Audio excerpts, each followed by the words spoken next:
Hello everyone, welcome to Kharayat education. बच्चों, आज की वीडियो में हम पढ़ेंगे क्लास 10th हिंदी क्षितिज काव्य खंड के अंतर्गत पाठ 5 उत्साह और अट नहीं रही है, इन दोनों कविताओं पर आधारित प्रश्न अभ्यास। इससे पहले हमने सूर्यकांत त्रिपाठी निराला जी का जीवन परिचय और उत्साह और अट नहीं रही है, इन दोनों कविताओं को डिटेल पूर्वक पढ़ाया हुआ है। आप लोगों ने वीडियो नहीं देखी है तो ज़रूर देख लीजिए। नीचे डिस्क्रिप्शन बॉक्स में सभी वीडियोज की लिंक दी हुई है। तो बच्चों, शुरू करते हैं प्रश्न अभ्यास। प्रश्न 1, कवि बादलों से फुहार रिमझिम या बरसने के स्थान पर गरजने के लिए कहता है, क्यों? आप लोगों ने कविता में पढ़ा होगा कि बच्चों, यह कविता लगभग 1937-38 में लिखी गई थी। यह बादल राग का एक अंश है। उस समय भारत की दशा अत्यंत दयनीय थी, तो सभी साहित्यकार अपने अपने साहित्य के लोगों को जागरूक करने के लिए कविताएं और साहित्य लिखा करते थे। उसी समय कवि निराला जी ने भी बादलों को संबोधित करते हुए उत्साह कविता लिखी है। तो रिमझिम बरसने का अर्थ होता है बच्चों रोना धोना, और गरजने का अर्थ होता है विद्रोह। तो कवि ने रिमझिम बरसने यानी रोने धोने के स्थान पर विद्रोह करने के लिए कहा है, क्यों? आइए देखते हैं उत्तर में। निराला क्रांतिकारी कवि थे। वे समाज में बदलाव लाना चाहते थे, इसलिए उन्होंने बादल से फुहार डालने या रिमझिम बरसने के लिए नहीं कहा, बल्कि गरजने के लिए कहा है, क्योंकि वे बादलों को क्रांति का सूत्रधार मानते हैं। गरजना विद्रोह का प्रतीक है और रिमझिम बरसना रोने का। वे बादलों को संबोधित करते हुए कह रहे हैं कि हे बादलों, इस समाज में परिवर्तन लाने के लिए रिमझिम बरसने से कुछ नहीं होने वाला है। अब गरजने अर्थात विद्रोह का समय आ गया है। प्रश्न नंबर 2, कविता का शीर्षक उत्साह क्यों रखा गया है? उत्तर, कवि ने गीत में बादलों के माध्यम से लोगों में उत्साह का सृजन करने को कहा है। वो लोगों को क्रांति लाने के लिए उत्साहित करना चाहते थे, इसलिए कविता का शीर्षक उत्साह रखा गया है। बच्चों, कवि जैसे कि बताया कि वे लोगों के अंदर उत्साह और क्रांति लाना चाहते थे, इसलिए उन्होंने अपनी कविता का शीर्षक भी उत्साह ही रखा है। अब है प्रश्न नंबर 3, कविता में बादल किन किन अर्थों की ओर संकेत करता है? तो आप लोगों ने कविता पढ़ी होगी, जो बादल है वो किन किन अर्थों की ओर संकेत कर रहा है? उत्तर, उत्साह कविता में बादल निम्नलिखित अर्थों की ओर संकेत करता है। नंबर 1, बादल जल बरसाने वाला शक्ति स्वरूप है। 2, बादल पीड़ित प्यासे जन तथा तप्त धरती को शीतलता प्रदान करता है। 3, बादल शोषितों के मन में उत्साह भर के परिवर्तन लाने के लिए प्रेरित करता है। अब है बच्चों प्रश्न नंबर 4, शब्दों का ऐसा प्रयोग जिससे कविता के किसी खास भाव या दृश्य में ध्वन्यात्मक प्रभाव पैदा हो, नाद सौंदर्य कहलाता है। उत्साह कविता में ऐसे कौन से शब्द है जिसमें नाद सौंदर्य मौजूद है? छांट कर लिखिए। बच्चों, इसके लिए आपको एक बार कविता पढ़नी होगी। तो नाद सौंदर्य का अर्थ होता है बच्चों ध्वनि सौंदर्य। तो कविता में किन किन पंक्तियों में ध्वनि सौंदर्य है? और बच्चों, नाद सौंदर्य को पहचानने का एक तरीका यह भी है, जहाँ पर दो एक जैसे शब्द आते हैं जिसमें पुनरुक्ति प्रकाश अलंकार होता है, वहाँ पर भी नाद सौंदर्य होता है। उत्तर देखिए, कविता की इन पंक्तियों में नाद सौंदर्य मौजूद है। नंबर 1, घेर घेर घोर गगन धाराधर ओ। तो यहाँ पर घेर घेर में पुनरुक्ति प्रकाश अलंकार है, और यहाँ पर कवि कह रहे हैं, ओ बादलों, तुम उमड़ घुमड़ कर भयंकर गर्जन करते हुए पूरे आसमान को घेर लो। तो गर्जन में एक ध्वनि नजर आती है, तो यहाँ पर नाद सौंदर्य है। दूसरा है ललित ललित काले घुंघराले बाल कल्पना कैसे पाले, यहाँ पर ललित ललित में भी पुनरुक्ति प्रकाश अलंकार है। नंबर 3, विद्युत छवि उर्मे नवजीवन देने वाले। आपने अपने हृदय में विद्युत की आभा, विद्युत की चमक को धारण करके रखा हुआ है। तो विद्युत यानी जब बिजली चमकती है तो उससे एक ध्वनि उत्पन्न होती है, तो यहाँ पर भी नाद सौंदर्य है। विकल विकल उन्मन थे उन्मन, विकल विकल में पुनरुक्ति प्रकाश अलंकार है। अब पढ़ते हैं बच्चों रचना और अभिव्यक्ति का क्वेश्चन।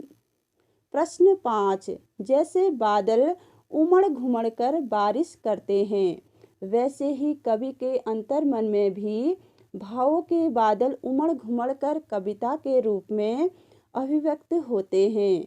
ऐसे ही किसी प्राकृतिक सौंदर्य को देखकर अपने उमड़ते भावों को कविता में उतारिए। बच्चों, अगर आपको कविता करना अच्छा लगता है तो किसी प्राकृतिक सौंदर्य को देखकर जो भी आपके मन में भाव आते हैं वे आप इस गीत के माध्यम से लिख सकते हैं। जैसे देखिए, दूर आसमानों में बादलों की छवि देख, जगी मेरे मन में भी आस, प्यास के मारों को मिली राहत की सांस, तड़पती गृहिणी की प्रेमी से मिलन की वजह खास, धरती को भी मिली तृप्ति की आस, मोर भी करने लगा प्रीतम को मिलने का प्रयास, किसानों के आंखों में भी जगी एक चमक खास, देखो बादल लाया अपने साथ कितनी आस। बच्चों, आप लोग ये मत सोचिए कि अगर हम लिखेंगे तो गलत हो जाएगा या कोई हमारी मजाक बनाएगा। अगर आप जैसा आपको आता है वैसा लिखिए, अगर आप गलत लिखेंगे तभी तो आप सही भी कर पाएंगे। तो जैसा आपको आता है वैसा ही लिख लीजिए। अब पढ़ते हैं बच्चों निराला जी की अगली रचना के प्रश्न उत्तर। अट नहीं रही है। प्रश्न 1, छायावाद की एक खास विशेषता है अंतर्मन के भावों को बाहर की दुनिया से सामंजस्य बिठाना। कविता की किन पंक्तियों को पढ़कर यह धारणा पुष्ट होती है, लिखिए। बच्चों, छायावाद की एक विशेषता है कि जो भी अंतर्मन में भाव होते हैं उसको बाहर लाते हैं और बाहर की दुनिया के साथ उसका सामंजस्य बिठाते हैं। तो कविता की किन पंक्तियों को पढ़कर अंतर्मन के भाव बाहर की दुनिया से सामंजस्य बिठा रहे हैं उसको आपने लिखना है। उत्तर, निम्नलिखित पंक्तियों को पढ़कर यह धारणा पुष्ट होती है। आभा फागुन की तन सट नहीं रही है, कहीं सांस लेते हो घर घर भर देते हो, उड़ने को नभ में तुम पर कर देते हो। बच्चों, इन पंक्तियों के अर्थ को मैं पहले ही पढ़ा चुकी हूँ। आप लोगों को समझ में नहीं आ रहा है तो एक बार आप कविता को अच्छे से पढ़ लीजिए। अब पढ़ते हैं अगला प्रश्न। कवि की आंख फागुन की सुंदरता से क्यों नहीं हट रही है? उत्तर, फागुन का मौसम तथा प्राकृतिक दृश्य बहुत ही मतवाला और मनमोहक होता है। चारों तरफ हरा भरा दिखाई देता है। पेड़ों की डाल पर कहीं हरी तो कहीं लाल पत्तियां लदी हुई है। रंग बिरंगे फूलों की मंद मंद खुशबू हृदय को मंत्र मुग्ध कर लेती है। इसलिए कवि की आंख फागुन की सुंदरता से हट नहीं रही है। बच्चों, फागुन के माह में चारों तरफ इतनी सुंदरता होती है कि उसकी तरफ देखने का ही मन करता है, उससे नजर ही नहीं हटती है। प्रश्न 3, प्रस्तुत कविता में कवि ने प्रकृति की व्यापकता का वर्णन किन रूपों में किया है? व्यापकता मतलब खूब फैलना, चारों तरफ फैलना। तो इसका वर्णन किन रूपों में किया है, देखिए।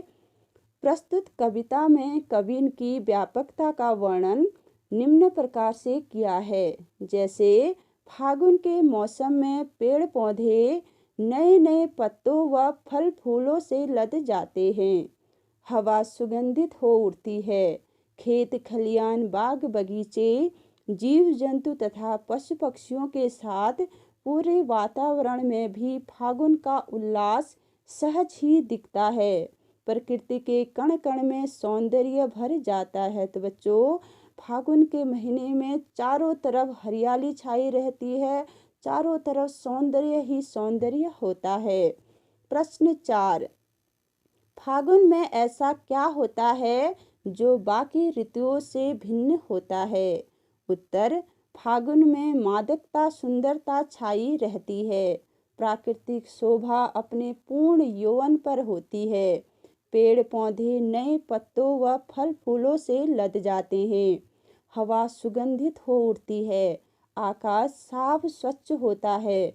पक्षियों के समूह आकाश में विहार करते दिखाई देते हैं। बाग बगीचों और पक्षियों में उल्लास भर जाता है। इस तरह फागुन का सौंदर्य बाकी ऋतुओं से भिन्न होता है। बच्चों, फागुन के महीने में न गर्म होता है न अधिक ठंडा होता है। चारों तरफ हरियाली ही हरियाली होती है। इस समय ऋतुराज बसंत का आगमन भी हो चुका होता है, इसलिए यह ऋतु सभी ऋतुओं में अलग है। अब पढ़ते हैं बच्चों प्रश्न नंबर 5। इन कविताओं के आधार पर निराला के काव्य शिल्प की विशेषताएं लिखिए। उत्तर, निराला के काव्य शिल्प की विशेषताएं। भाव सौंदर्य। निराला के काव्य का प्रकृति चित्रण अनूठा है। उन्होंने प्रकृति को माध्यम बनाकर मन के भावों को अभिव्यक्त किया है। इसके अलावा शोषण के विरुद्ध स्वर मुखरित हुआ है। अब है बच्चों शिल्प सौंदर्य।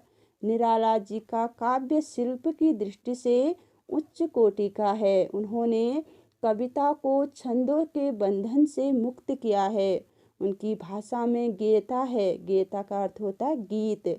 उन्होंने सामान्यतया संस्कृतनिष्ठ शब्दों का प्रयोग किया है, फिर भी उन्होंने अन्य भाषा के शब्दों से परहेज नहीं किया है। उनके काव्य में अनुप्रास, पुनरुक्ति प्रकाश तथा मानवीकरण अलंकार बहुलता से मिलते हैं, जैसे कहीं सांस लेते हो घर घर भर देते हो। बच्चों, अब पढ़ते हैं रचना और अभिव्यक्ति का प्रश्न। होली के आसपास प्रकृति में जो परिवर्तन दिखाई देते हैं उन्हें लिखिए। बच्चों, जब होली आती है तो उसके आसपास प्रकृति में क्या क्या परिवर्तन होते हैं उन्हें आपको अपने शब्दों में लिखना है। उत्तर, होली का त्योहार फागुन महीने में आता है। होली के समय न अधिक गर्मी होती है और न ही अधिक सर्दी होती है। होली के समय चारों ओर का वातावरण हरा भरा दिखाई देता है। पेड़ पौधे हरे और लाल पत्तों से लदे रहते हैं। चारों तरफ रंग बिरंगे फूलों की खुशबू हवा में घुलकर पूरे वातावरण को सुगंधित कर देती है। प्रकृति भी उस समय रंगों से वंचित नहीं रह पाती है। प्रकृति के हरे भरे वृक्ष तथा रंग बिरंगे फूल होली के महत्व को और अधिक बढ़ा देते हैं। लोगों का मन आनंद से भर जाता है। तो बच्चों, कैसी लगी ये वीडियो? पसंद आए तो लाइक कीजिए, शेयर कीजिए और सब्सक्राइब करना मत भूलिए। अगर आपको कोई डाउट है तो आप कमेंट बॉक्स में ज़रूर लिखिए। मैं पूरी कोशिश करूँगी कि आपके हर डाउट क्लियर हो सके। तो मिलते हैं अगली वीडियो में। Thank you.